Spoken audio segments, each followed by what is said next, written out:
25వ అధ్యాయము. అప్పుడు షూహీడైన బిల్దదు ఈలాగున ప్రత్యుత్తరమిచ్చెను. అధికారమును భీకరత్వమును ఆయనకు తోడయున్నవి. ఆయన తన ఉన్నత స్థలములలో సమాధానము కలుగజేయును. ఆయన సేనలను లెక్కింపశక్యమా? ఆయన వెలుగు ఎవరి మీదనైనను ఉదయింపకుండునా? నరుడు దేవుని దృష్టికి నీతిమంతుడు ఎట్లు కాగలడు? స్త్రీకి పుట్టినవాడు ఆయన దృష్టికి ఎట్లు శుద్ధుడు కాగలడు? ఆయన దృష్టికి చంద్రుడు కాంతి కలవాడు కాడు, నక్షత్రములు పవిత్రమైనవి కావు. మరి నిశ్చయముగా పురుగు వంటి మనుష్యుడు, పురుగు వంటి నరుడు ఆయన దృష్టికి పవిత్రుడు కానేరడు గదా. 26వ అధ్యాయము. అప్పుడు యోబు ఈలాగున ప్రత్యుత్తరమిచ్చెను. శక్తి లేని వానికి నువ్వు ఎంత సహాయము చేసితివి? బలము లేని బాహువును ఎంత బాగుగా రక్షించితివి? జ్ఞానము లేని వానికి నీవెంత చక్కగా ఆలోచన చెప్పితివి. సంగతిని ఎంత చక్కగా వివరించితివి. నీవు ఎవనెదుట మాటలను ఉచ్చరించితివి? ఎవని ఊపిరి నీలో నుండి బయలుదేరినది? జలముల క్రిందను వాటి నివాసుల క్రిందను ఉండు ప్రేతలు విలవిలలాడుదురు.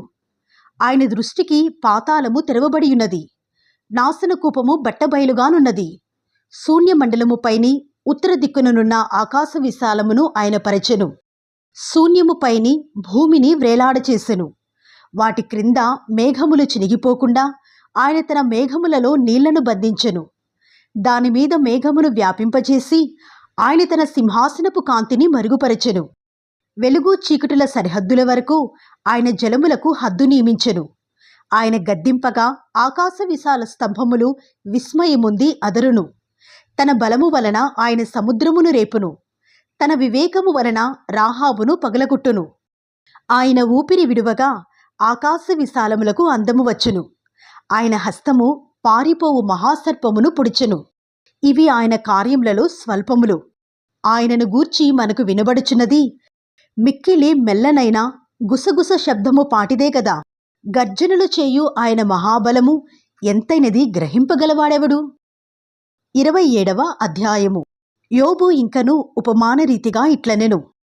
నా ఊపిరి ఇంకను నాలో పూర్ణముగా ఉండుటను బట్టియు, దేవుని ఆత్మ నా నాసికా రంధ్రములలో ఉండుటను బట్టియు, నా న్యాయమును పోగొట్టిన దేవుని జీవముతోడు, నా ప్రాణమును వ్యాకులపరచిన సర్వశక్తుని తోడు, నిశ్చయముగా నా పెదవులు అబద్ధము పలుకుటలేదు, నా నాలుక మోసమునుచ్చరించుటలేదు. మీరు చెప్పినది న్యాయమని నేనేమాత్రమును ఒప్పుకొనను. మరణమగు వరకు నేనెంత మాత్రమును యథార్థతను విడువను. నా నీతిని విడువక గట్టిగా పట్టుకుందును. నా ప్రవర్తన అంతటి విషయములో నా హృదయము నన్ను నిందింపదు. నాకు శత్రువులైన వారు దుష్టులుగా కనబడుదురుగాక, నన్నెదిరించువారు నీతి లేనివారుగా కనబడుదురుగాక. దేవుడు వాని కొట్టివేయినప్పుడు, వాని ప్రాణము తీసివేయినప్పుడు భక్తిహీనునికి ఆధారమేది? వానికి బాధ కలుగునప్పుడు దేవుడు వాని మొర్ర వినునా? వాడు సర్వశక్తుని యందు ఆనందించునా? వాడు అన్ని సమయములలో దేవునికి ప్రార్థన చేయునా? దేవుని హస్తమును గూర్చి నేను మీకు ఉపదేశించెదను. సర్వశక్తుడు చెయ్యి క్రియలను నేను దాచిపెట్టను. మీలో ప్రతివాడు దాని చూచియున్నాడు. మీరెందుకు కేవలము వ్యర్థమైన వాటిని భావించుచుందురు? దేవుని వలన భక్తిహీనులకు నియమింపబడిన భాగము ఇది. ఇది బాధించువారు సర్వశక్తుని వల్ల పొందు స్వాస్యము. వారి పిల్లలు విస్తరించినెడలా అది ఖడ్గము చేత పడుటకే గదా. వారి సంతానమునకు చాలినంత ఆహారము దొరకదు. వారికి మిగిలిన వారు తెగులు వలన చచ్చి పాతిపెట్టబడెదరు. వారి విధవరాండ్రు రోదనము చేయకుండిరి. ధూళి ఎంత విస్తారముగా వారు వెండిని పోగు చేసినను, జిగటమన్నంత విస్తారముగా వస్త్రములను సిద్ధపరచుకొనినను, వారు దాన్ని సిద్ధపరచుకునుటయే గాని నీతిమంతులు దాన్ని కట్టుకునెదరు. నిరపరాధులు ఆ వెండిని పంచుకునెదరు. పురుగుల గూళ్ల వంటి ఇండ్లు వారు కట్టుకుందురు. కావులవాడు కట్టుకుని గుడిసె వంటి ఇండ్లు వారు కట్టుకుందురు. వారు ధనముగల వారై పండుకొందురు గాని మరల లేవరు. కన్నులు తెరవగానే లేకపోవుదురు. భయములు జలప్రవాహముల వలె వారిని తరిమి పట్టుకొనును. రాత్రివేళ తుపాను వారిని ఎత్తుకొని పోవును. తూర్పుగాలి వారిని కొనిపోగా వారి సమసిపోవుదురు. అది వారి స్థలములో నుండి వారిని ఊడ్చివేయును. ఏమీయూ కరుణ చూపకుండా దేవుడు వారి మీద బాణములు వేయును.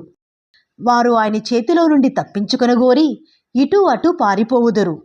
మనుష్యులు వారిని చూచి చప్పట్లు కొట్టుదురు. వారి స్థలములో నుండి వారిని చీకొట్టి తోలివేయుదురు. 28వ అధ్యాయము. వెండికి గని కలదు, పుటము వేయి సువర్ణమునకు స్థలము గలదు. ఇనుమును మంటిలో నుండి తీయుదురు, రాళ్ళు కరిగించి రాగి తీయుదురు. మనుషులు చీకటికి అంతము కలుగజేయుదురు.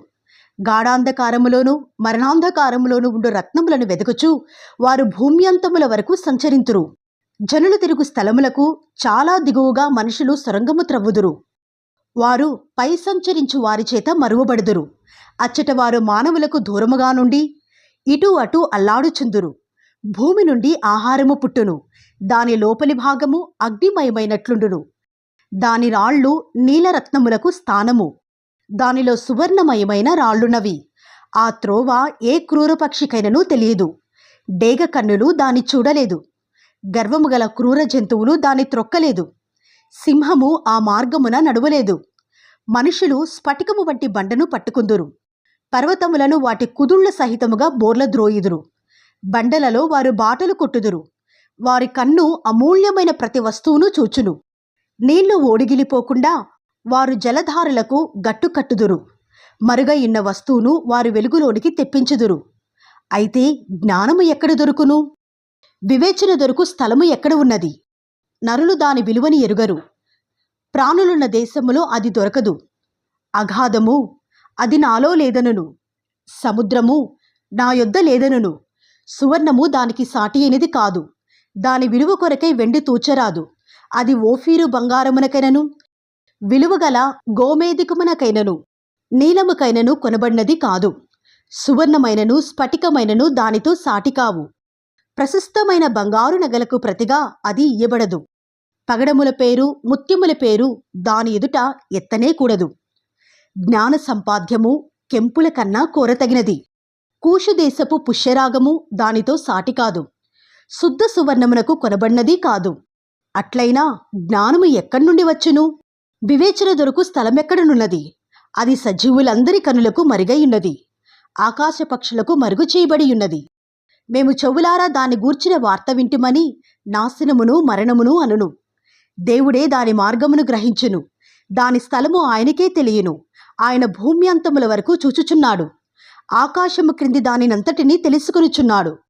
గాలికి ఇంత బరువు ఉండవలనని ఆయన నియమించినప్పుడు, ప్రమాణమును బట్టి జలములకు ఇంత కొలతయని ఆయన వాటిని కొలిచి చూచినప్పుడు, వర్షమునకు కట్టడ నియమించినప్పుడు, ఉరుముతో కూడిన మెరుపునకు మార్గము ఏర్పరచినప్పుడు, ఆయన దాన్ని చూచి బయలుపరచెను.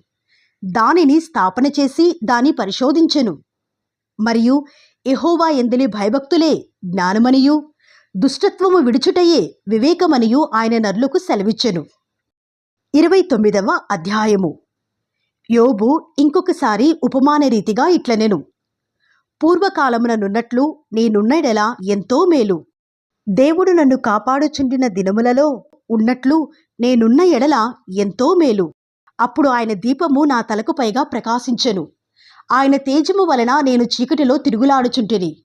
నా పరిపక్వ దినములలో ఉండినట్లు నేనుండిన ఎడల ఎంతో మేలు.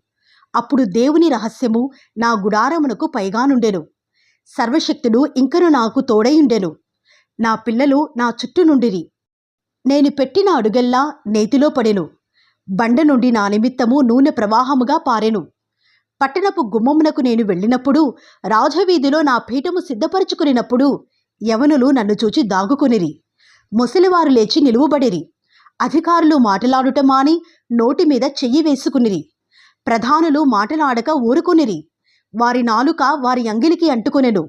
నా సంగతి చెవినబడిన ప్రతివాడు నన్ను అదృష్టవంతునిగా ఎంచెను. నేను కంటబడిన ప్రతివాడు నన్ను గూర్చి సాక్ష్యమిచ్చెను. ఏలయనగా మొర్రపెట్టిన దీనులను, తండ్రి లేని వారిని, సహాయము లేని వారిని నేను విడిపించి తిని. నశించుటకు సిద్ధమయ్యున్న వారి దీవెన నా మీదికి వచ్చెను. విధవరాండ హృదయమును సంతోషపెట్టి తిని. నేను నీతిని వస్త్రముగా ధరించుకుని ఇంటిని గనుక అది నన్ను ధరించెను. నా న్యాయ ప్రవర్తన నాకు వస్త్రమును పాగాయు ఆయను. గ్రుడ్డివారికి నేను కన్నులైతిని, కుంటివారికి పాదములైతిని. దరిద్రులకు తండ్రిగా ఉంటిని. ఎరుగని వారి వ్యాజ్యమును నేను శ్రద్ధగా విచారించి తిని. దుర్మార్గుల దవడ పళ్లను ఓడగొట్టి తిని. వారి పళ్లలో నుండి దోపుడు సొమ్మును లాగివేసి తిని. అప్పుడు నేనిట్లనుకుంటుని, నా గూటి యొద్దనే నేను చచ్చెదను. హంసవలే నేను దీర్ఘాయువు గలవాడనవుదును. నా వేళ్ల చుట్టూ నీళ్లు వ్యాపించెను. మంచు నా కొమ్మల మీద నిలుచును. నాకు ఎడతెగని ఘనత కలుగును. నా చేతిలో నా విల్లు ఎప్పటికీ బలముగా నుండును. మనుషులు నాకు చెవియొగ్గి నా కొరకు కాచుకొనిరి. నా ఆలోచన వినవల్లని మౌనముగా ఉండిరి. నేను మాటలాడిన తరువాత వారు మారు మాట పలుకకుండిరి. గుత్తులు గుత్తులుగా నా మాటలు వారి మీద పడెను. వర్షము కొరకు కనిపెట్టునట్లు వారు నా కొరకు కనిపెట్టుకునిరి. కడవరి వాన కొరకైనట్లు వారు వెడల్పుగా నోరు తెరుచుకునిరి. వారు ఆశారహితులయుండగా వారిని దయగా చూచి చిరునవ్వు నవ్వితిని. నా ముఖ ప్రకాశము లేకుండా వారేమియూ చేయరైరి. నేను వారికి పెద్దనై కూర్చుండి వారికి మార్గములను ఏర్పరిచితిని. సేనలో రాజువలెను, దుఃఖించు వారిని ఓదార్చు వానివలెను నేనుంటిని. 30వ అధ్యాయము. ఇప్పుడైతే నాకన్నా తక్కువ వయసు గలవారు నన్ను ఎగతాళి చేయుదురు. వీరి తండ్రులు నా మందులు కాయి కుక్కలతో నుడుటకు తగనివారని నేను తలంచియుంటిని. వారి చేతుల బలము నాకేమి ప్రయోజనమగును? వారి పౌరుషము పోయినది. దారిద్రము చేతను క్షేమము చేతను శుష్కించిన వారై ఎడారిలో చాలా దినముల నుండి పాడై నిర్మానుష్యముగానున్న ఎడారిలో ఆహారము కొరకు వారు తిరుగులాడుదురు. వారు తుప్పలలోని తుత్తి చెట్లను పెరుగుదురు. తంగెడి వేళ్లు వారికి ఆహారమై ఉన్నవి. వారు నరుల మధ్య నుండి తరిమివేయబడిన వారు. దొంగను తరుముచూ కేకలు వేయనట్లు మనుషులు వారిని తరుముచూ కేకలు వేయుదురు. భయంకరమైన లోయలలోనూ నేల సందులలోనూ బండల సందులలోనూ వారు కాపురం ఉండవలసి వచ్చెను. తుప్పలలో వారు ఒండ్ర పెట్టుదురు. ముళ్ళ చెట్ల కింద వారు కూడియుందురు. వారు మోటువారికిని పేరు ప్రతిష్టలు లేని వారికిని పుట్టినవారు. వారు దేశములో నుండి తరుమబడినవారు. అట్టివారు ఇప్పుడు నన్ను గూర్చి పదములు పాడుదురు. నేను వారికి సామెతకు ఆస్పదముగానున్నాను. వారు నన్ను అసహించుకుందురు. నా యొద్ద నుండి దూరముగా పోవుదురు. నన్ను చూచినప్పుడు ఉమ్మివేయక మానరు. ఆయన నా త్రాడు విప్పి నన్ను బాధించెను. కావున వారు నాకు లోబడక కళ్ళెము వదిలించుకుందురు. నా కుడి ప్రక్కను అల్లరిమూక లేచును. వారు నా కాళ్లను తొట్రిల్ల చేయుదురు. పట్టణముకు ముట్టడి దెబ్బ వేసినట్లు తమ నాశన ప్రయత్నములను నా మీద సాగింతురు. వారు నిరాధారులైనను నా మార్గమును పాడు చేయుదురు. నా మీదికి వచ్చిన ఆపదను మరి అధికముగా కలుగజేయుదురు.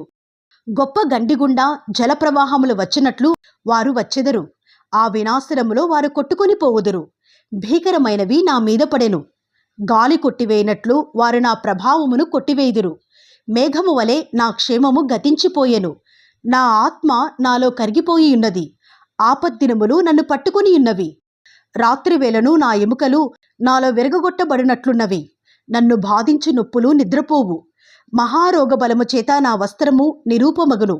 మెడ చుట్టు నుండు నా చొక్కాయి వలె అది నన్ను ఇరికించుచున్నది. ఆయన నన్ను బురదలోనికి త్రోసెను. నేను ధూళియు బూడిదయు నైనట్లున్నాను. నీకు మొర్రపెట్టుచున్నాను, అయితే నీవు ప్రత్యుత్తరం ఏమియూ నీయకున్నావు. నేను నిలుచుండగా నీవు నన్ను తేరిచూచుచున్నావు. నీవు మారిపోయి నా ఎడల కఠినుడవైతివి. నీ బాహుబలము చేత నన్ను హింసించుచున్నావు. గాలి చేత నన్ను లేవనెత్తి దానిమీద నన్ను కొట్టుకొని పోజేయుచున్నావు. తుపాను చేత నన్ను హరించి వేయుచున్నావు. మరణమునకు సర్వజీవులకు నియమింపబడిన సంకేత సమాజ మందిరమునకు నీవు నన్ను రప్పించదవని నాకు తెలియను. ఒకడు పడిపోవునడలా వాడు చేయి చాపడా? ఆపదలో నున్నవాడు తప్పింపవల్లని మొర్రపెట్టడా? బాధలో నున్న వారి నిమిత్తము నేను ఏడవలేదా? దరిద్రుల నిమిత్తము నేను దుఃఖింపలేదా? నాకు మేలు కలుగునని నేను ఆశించుకొనగా నాకు కీడు సంభవించెను. వెలుగు నిమిత్తము నేను కనిపెట్టగా చీకటి కలిగెను. నా పేగులు మానక మండుచున్నవి. అపాయ దినములు నన్నెదుర్కొనెను. సూర్యుని ప్రకాశము లేక వ్యాకులపడుచు నేను సంచరించుచున్నాను. సమాజములో నిలువబడి మొర్రపెట్టుచున్నాను. నేను నక్కలకు సోదరుడనైతిని, నిప్పుకోళ్ల జతకాడనైతిని. నా చర్మము నల్లబడి నా మీద నుండి ఊడిపోవచ్చున్నది. కాక వలన నా ఎముకలు కాగిపోయెను. నా స్వరమండలము దుఃఖస్వరము నిచ్చుచున్నది. నా పిల్లన గ్రోవి రోదన శబ్దము ఎత్తుచున్నది.